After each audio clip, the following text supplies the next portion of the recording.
que el que es, el que era y el que ha de venir, nuestro Señor Jesucristo, sea con cada uno de nosotros hoy y siempre. Amén. Bueno, ustedes ven, hay un poquito de neblina, humo, ¿no es cierto? Quizás alguien se generó expectativas y dijo, es septiembre, así que quizás en la iglesia haya parrillada. Lamento desilusionarlos, pero no es un problema que tuvimos en el sistema de ducto de calefacción. Así que el humo, en vez de irse para afuera, se vino para acá adentro, así que, pero fue eso nomás, así que no es problema.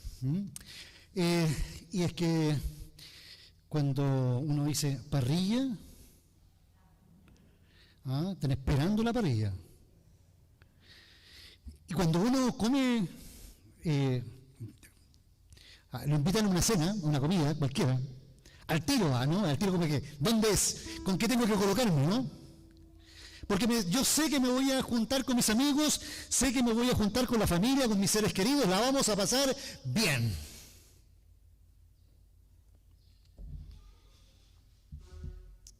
En la familia se pasa bien. Y Jesús, de hecho, nos arma una cena que se llama, nosotros le llamamos la Santa Cena. Por eso que también se llama comunión, común unión. O sea, todos somos distintos, pero nos unimos. Y en la familia, ¿no es cierto? Ahí es donde se puede uno de alguna forma relajar, extender, ¿no es cierto? Una semana o un tiempo difícil.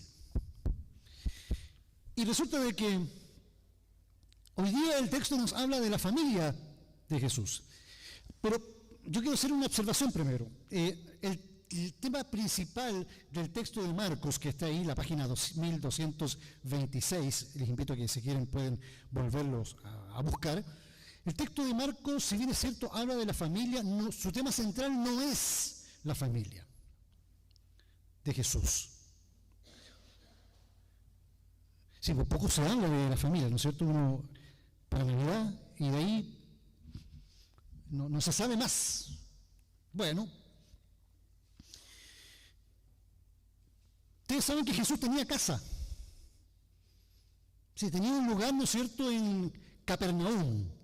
Si bien es cierto, el acto, esta historia de Jesús, no sabemos exactamente dónde fue cuando ocurrió, sí sabemos que está cerca del lago de Galilea, al norte, ¿no? Donde de alguna forma en las historias anteriores se da dentro de ese marco. Y llega a esta casa que no sabemos si era esa casa, su casa u otra. Llega María y los hermanos de María. Perdón, de Jesús, los hermanos de Jesús. ¿Ustedes saben que tenía hermano? Sí. Inclusive en otra parte de la Biblia, que no está aquí dentro, pero aparecen los nombres de los hermanos. ¿Ya? Por ejemplo, Jacobo,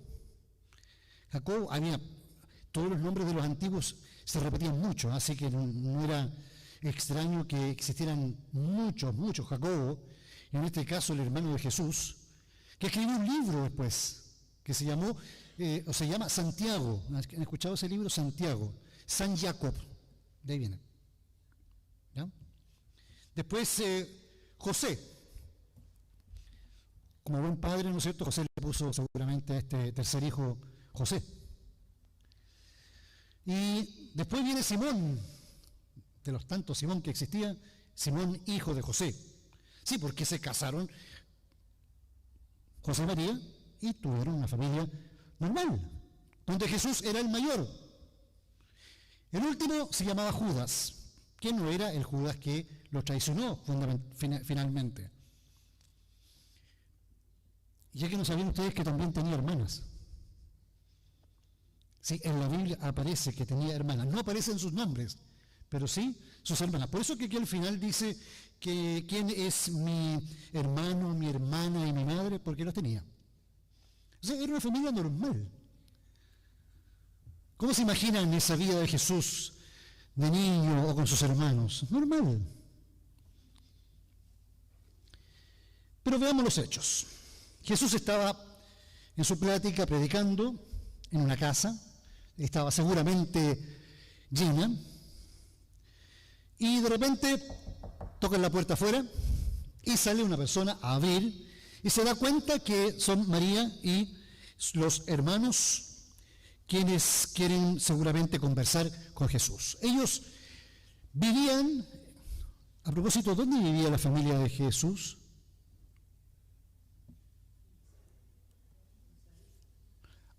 Nazaret, ¿no? Por eso que Jesús viene de Nazaret, ¿no? Distante, si pensamos que es Capernaum, 48 kilómetros de distancia. Así que 48 kilómetros, 1 o 2 días, ¿no es cierto? Por lo tanto, querían conversar y saber qué pasaba con Jesús. Y la lógica me dice que perfectamente Jesús debió haber parado la charla y haber ido a atender a su familia. Sin embargo, no lo hizo. Algunos dicen un desaire. No sé si decir desaire.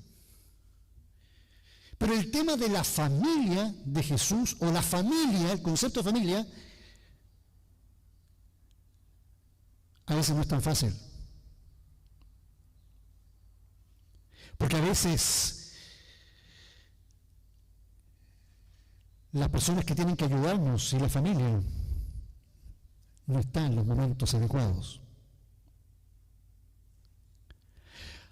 A veces la familia te pega a la desconocida. Y muchas veces llegan a ser tus enemigos. Y esos enemigos terribles. O sea, yo he estado en instancias, por ejemplo, de un responso, una hermosa familia. Se murió la persona y se destruyó la familia.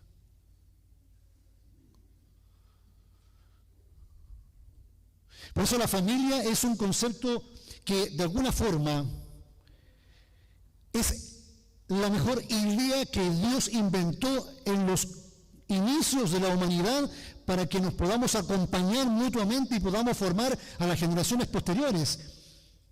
Pero a veces la familia son los enemigos tuyos. De hecho, Jesús, en el marco de la fe, dicen que, voy a leer, fíjense que son fuertes las palabras de Jesús, esto lo dijo Jesús, pero hay que saberlo entender. Dice, comillas, porque he venido a poner en conflicto al hombre contra su padre y a la hija contra su madre, a la nuera contra la suegra, y los enemigos de cada cual serán los de su propia familia. Difícil de entender esto. Quizás lo explique un poco más adelante. Estoy leyendo Mateo capítulo 10, que dice, el que quiere a su padre y a su madre más que a mí, no es digno de mí. El que quiere a su hijo o a su hija más que a mí, no es digno de mí. Y el que no toma su cruz y me sigue, o sea, está hablando de uno mismo, o sea, si te amas más que a mí, no eres digno de mí. El que encuentra su vida, la perderá, y el que pierda su vida por mi causa, la encontrará. Pregunta, ¿somos dignos de seguir al Maestro, a Jesús? La respuesta es clara. No. No hay nadie digno. Porque de alguna forma uno quiere tratar de establecer una conexión y un encuentro con Cristo sincero, pero muchas veces en la vida terminamos ofendiendo a Dios y siendo cristianos. Yo muchas veces les digo a mis alumnos, les doy una serie de conceptos. Por ejemplo, la patria, el trabajo, Dios, la familia, yo. Creo que también lo he hecho aquí. Y les digo, ordénenme desde, para ustedes, lo más importante a lo menos importante. Lo último siempre es la pacha, porque no, con esta juventud actual la pacha no se salva. En primer lugar, ¿qué se coloca? No. Prácticamente en un 95% colocan la familia. Ni siquiera yo, la familia. Y eso es bonito. Pero para que pueda existir la familia, para que tenga vida la familia, para que tenga organicidad y amor la familia, tengo necesariamente que colocar en primer lugar a Dios. O sea, si yo amo a mi familia, primero Dios. Ahí puedo colocar a la familia.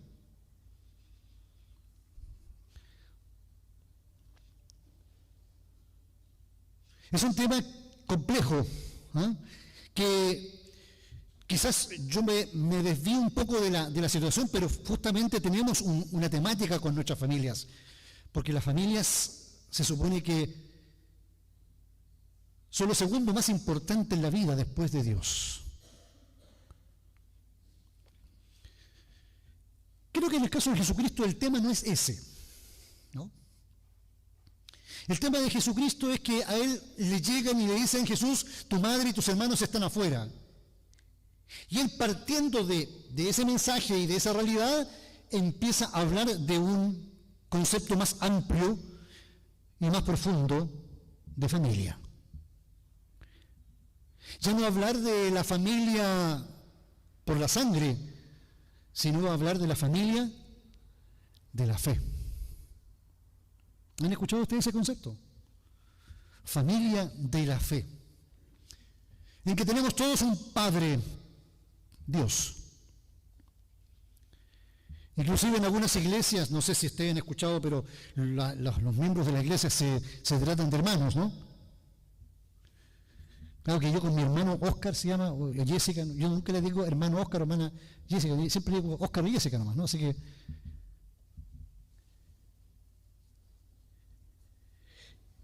Y Cristo se vuelca a sus interlocutores y les pregunta, y nos pregunta: ¿quiénes son mi madre y mis hermanos?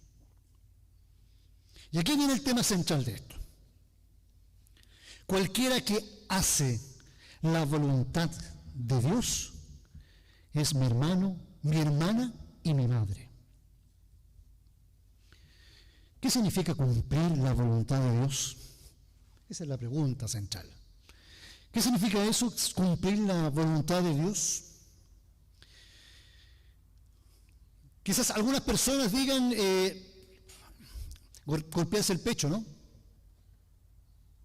O como sucedía en la historia que contó Jesús con este fariseo que iba al templo y decía: Señor, te doy gracias porque no soy como los otros, que yo doy el diezmo de todo lo que gano, estoy por ahí al pie del cañón contigo, hago ayunos largos más que otros. Pucha que soy buen hijo tuyo. Fíjense que no se trata de eso. Se trata de tener una buena relación con Dios, y por tener una buena relación con Dios, como consecuencia, una buena relación con mi hermano, con mi prójimo. Hay algunos que les es difícil esto. En la Edad Media querían estar lejos del mundo, lejos del pecado, y para eso se iban al desierto, se subían unas piedras, estaban un mes, 2 meses, 6 meses, un año, uno estuvo 60 años. No se trata de eso. Se trata precisamente de hacer cosas concretas. No significa que vamos a hacer perfectos porque nadie es perfecto. El apóstol Pablo nos señala que la voluntad de Dios es que seamos santificados. ¿Se acuerdan lo que decía Levíticos? Era muy concreto. Nos dice, sed santos. Dios nos dice, sed santos. Y miren, fíjense cómo nos coloca. Porque yo soy santo, dice Dios. O sea, el nivel que nos coloca Dios es, no lo alcanzamos a ver. O sea, uno, si quiere llegar al nivel Dios, no, olvídense. Pero sí nos dice cosas concretas. Por ejemplo, respeten todos ustedes a su madre y a su padre. Vayan haciéndose una idea. Observen mis días de reposo. No se vuelvan a los ídolos inútiles, ni se hagan dioses de metal fundido. Cuando le ofrezcan un sacrificio de comunión a Dios, háganlo. O como se mencionó hace un momento atrás, porque ustedes fueron extranjeros. Y esta comunidad nace de extranjeros.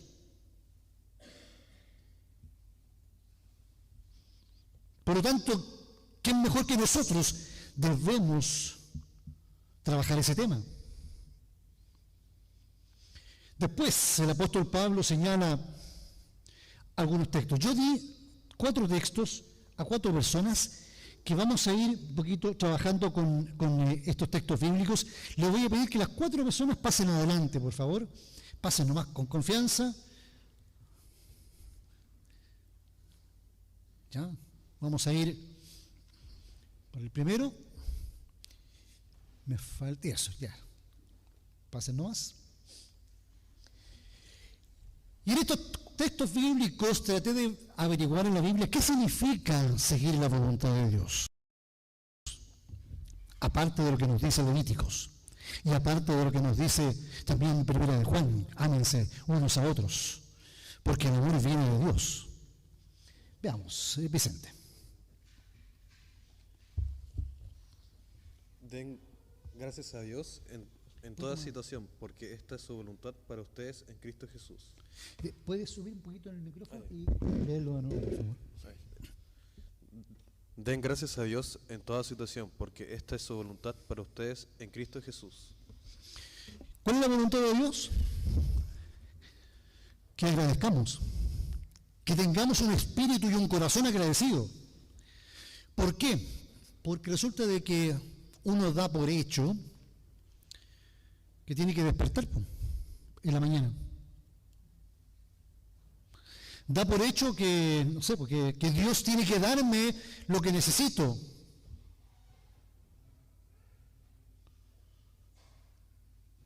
Una enfermedad en la noche, un incendio en la noche, y no hay más. Por eso, porque somos tan frágiles, somos una mota de polvo, como digo yo. Debemos estar agradecidos porque todas las cosas que tenemos, desde el ánimo con el cual usted se levantó para venir acá, desde el impulso que Dios nos da, porque para venir acá es que Dios y el Espíritu Santo te impulsa a venir y a alabar y a trabajar, etc. Eso es un regalo de Dios. Y por lo tanto, uno tiene que aprender a ser agradecido en la vida. Así que parte de la voluntad de Dios es agradecer. Segundo. Porque la voluntad de Dios, de mi Padre, es que todo el que reconozca al Hijo y crea en Él tenga vida eterna, y yo lo resucitaré en el día final. En una sociedad que cada vez se van desapareciendo los valores y con ellos también la fe, precisamente tenemos que luchar para que podamos reconocer al Hijo de Dios, podamos reconocer que Él es Dios, que se encarnó y que está hoy día con nosotros. Así que súmenle uno más aquí. Y ese Dios que escudriña los corazones, que también nos levanta, es lo central, porque en Él tenemos vida eterna, vida nueva. Y la voluntad de Dios es que creamos en Él. ¿Y qué significa creer en Él? Tomarnos de la mano, creer a sus palabras, rendirnos delante de Él y decir: Jesús, en adelante yo voy contigo. Quiero que no solamente estés al lado mío, sino en mi corazón. Tercer texto.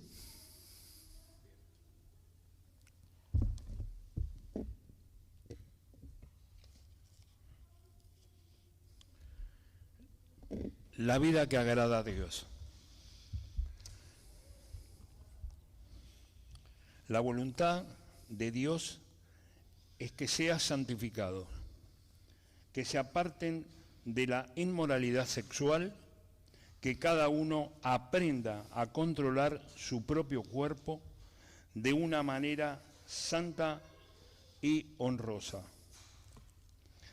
sin dejarse llevar por los malos deseos como hacen los paganos, que no conocen a Dios. Amén. El texto está clarito. Controla tu cuerpo.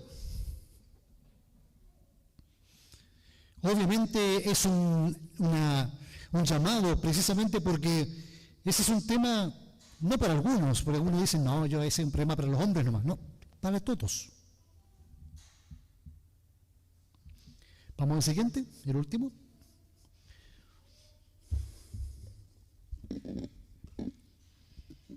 Porque esta es la voluntad de Dios, que practicando el bien hagan callar la ignorancia de los insensatos. Amén. Amén. Muchas gracias. Y esta es la voluntad de Dios, que practicando el bien puedan hacer callar la ignorancia de los insensatos. Tanta crítica que recibe el cristianismo. ¿Y por qué? Porque precisamente mucha gente no guarda esto. Y como les digo, uno no va a ser perfecto, pero obviamente si venimos de un Padre Santo, algo debemos parecernos a Él. Y seguir en esta carrera. A mí me gusta mucho ese concepto, esa figura que Pablo usa, esa carrera, correr con lealtad. Porque yo no me imagino a una persona que está corriendo, ¿no es cierto?, y que parta antes, por ejemplo, o le haga una zancadilla al que está al lado, o que un codazo al otro. No va a correr bien. Corramos con ese llamado ético para poder ser luz en nuestra sociedad y ser también, quizás no somos dignos de ser llamados sus hijos, pero sí que a pesar de eso igual nos reciba, así como el hijo pródigo, que nos reciba a pesar de cómo se portó. Que Dios nos ayude precisamente a avanzar en la vida y que la iglesia cristiana sea un polo positivo de atracción y de moral que nuestra sociedad ha ido perdiendo. Que Dios nos guarde hoy y siempre. Amén.